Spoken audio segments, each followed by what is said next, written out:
Rajasthan court ఒక తీర్పు ఇచ్చింది. పిల్లలకి పెళ్లి వయసు రాకపోయినా కలిసి ఉండొచ్చు, తప్పులేదు అని. కోర్టులను విమర్శించేంత దాని కాదు, కానీ పిల్లల విషయంలో కోర్టులు జోక్యాలు మాత్రం తప్పు అని చెప్తా నేను.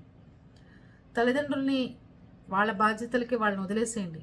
పిల్లల్ని మీరు వాళ్ళకి పెళ్లి వయసు రాలేదంటే 14 ఏళ్ల వాళ్ళు, 13 ఏళ్ల వాళ్ళు, 12 ఏళ్ల వాళ్ళు పెళ్లి చేసుకుని ఇళ్ళకి తీసుకొస్తున్నారు. లేదంటే కలిసిపోయి పిల్లల్ని కంటున్నారు.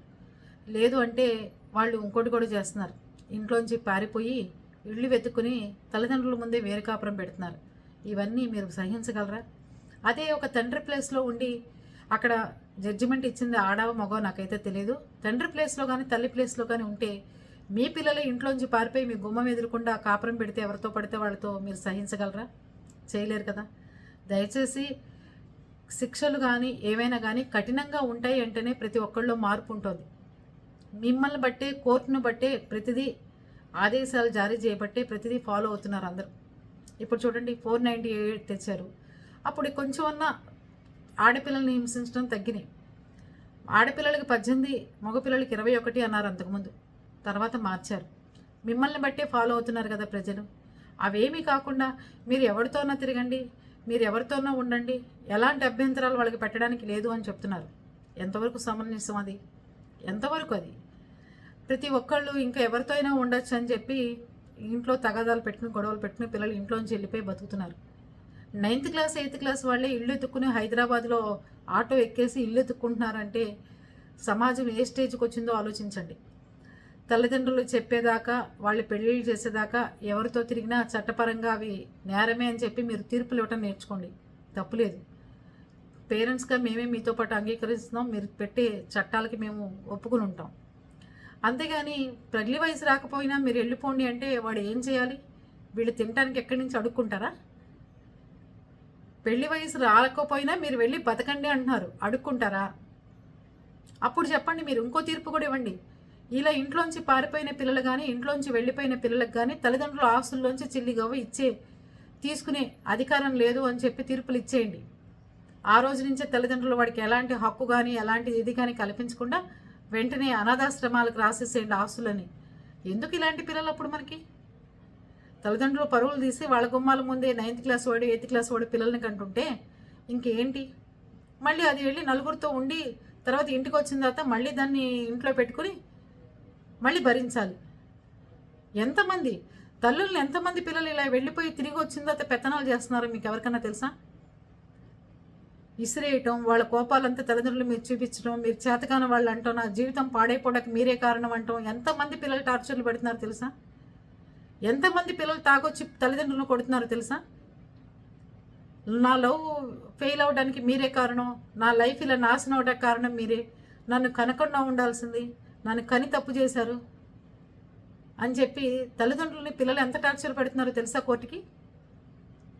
ఎప్పుడైనా వచ్చి కోర్టుకు చెప్పుకున్నారా? తల్లిదండ్రులకి పిల్లలు పెట్టే టార్చర్ని ఎప్పుడైనా కోర్టుకు వచ్చి చెప్పుకున్నారా ఎవరైనా? కానీ మీ అందరి మీరుగా పెళ్లి వయసు రాగానే ఇంట్లోంచి పారిపోండి, ఇంట్లోంచి వెళ్ళిపోండి, ఇంట్లోంచి బయటికి వెళ్ళి బతకచ్చు, కలిసి ఉండొచ్చు, ఒక చోట ఉండొచ్చు, ఒక రూమ్లో ఉండొచ్చు అని చెప్తే ఇంకా స్కూల్లో ప్రతి ఒక్కడు గులాబీ పువ్వు తీసుకుని తిరుగుతుంటాడు. క్లాస్ రూమ్లో మగపిల్లలకి వేరే బెంచ్, ఆడపిల్లలకి వేరే బెంచ్ లేకుండా అందరు కలిసే బెంచీల్లో కూర్చుంటారు. ఇంకా ఇష్టం వచ్చిన పనులు చేస్తుంటారు అందరి కళ్ళ ముందే. చట్టాలు కఠినంగా ఉండి కోర్టులు వాళ్ళకి పనిష్మెంట్లు ఎక్కువ ఇస్తారు అని చెప్పి తెలిస్తేనే భయభక్తులతో ఉంటారు. అవి కూడా సానుకూలంగా మీ ఇష్టారాజ్యంగా ఇదేం తప్పులేదు, అది తప్పులేదు, అలా వెళ్ళిపోవడం తప్పు కాదు, ఇది పారిపోవడం తప్పు కాదు అంటే ప్రతి ఒక్కళ్ళు ఇష్టారాజ్యంగా చేస్తున్నారు. అది పరిస్థితి. ఏ భార్య అయినా ఇంట్లోంచి వెళ్ళిపోతే ఎలాంటి కఠినమైన శిక్షలు ఉంటాయో వేయాలి. ఏ భర్త అయినా భార్య పిల్లల్ని అశ్రద్ధ చేస్తే అతనుకున్న ఆస్తంతా భార్య పిల్లలకి రాసిచ్చి కట్టుబట్టలతో బయటికి వెళ్ళాలని చెప్పాలి.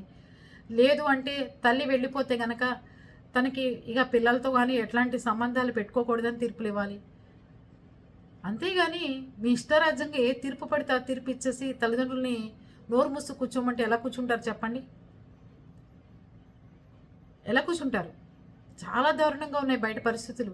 తల్లిదండ్రుల్ని బెదిరిస్తున్నారు పిల్లలు, తల్లిదండ్రుల్ని కొట్టడానికి వస్తున్నారు, తల్లిదండ్రులను హింసిస్తున్నారు, డబ్బులు ఇవ్వకపోతే చంపుతామంటున్నారు.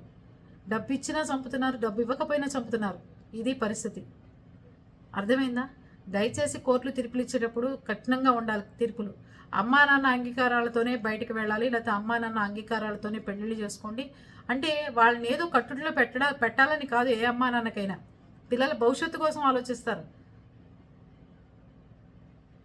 అర్థమైందా? పిల్లల భవిష్యత్తు కోసం ఆలోచిస్తారు. అదేది ఆలోచించకుండా మీ ఇష్టరాజ్యమైన తీర్పులు ఇచ్చేస్తే చాలా అసహ్యకరంగా ఉంటాయండి. ఒకళ్ళని చూసి ఒకళ్ళని చూసి ఒకళ్ళు నేర్చుకుంటారు.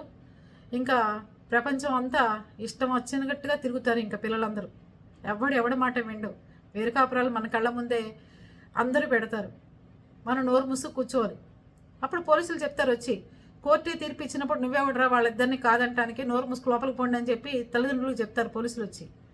అప్పుడు ఏం చేయాలి? పరిస్థితులు ఏంటి? అది పరిస్థితి. పిల్లలకి మీరు ఎదిగి మీ ప్రయోజకులై మీరు చదువుకున్న తర్వాత ఒక స్థితి వచ్చిన తర్వాత మీరు ఒకళ్ళొకళ్ళు ఇష్టపడితే కనుక పెళ్లి చేసుకోండి అనే తీర్పులు ఇవ్వండి. అంతేగాని 8కి 9కి పెళ్లి వయసు రాకపోయినా ఇద్దరు కలిసి ఉండండి, ఇద్దరు కలిసి తిరగండి, కలిసి ఒకే ఇంట్లో ఉండండి అని తీర్పులు మాత్రం ఇవ్వమాకండి. మీరందరూ ఏమంటారు?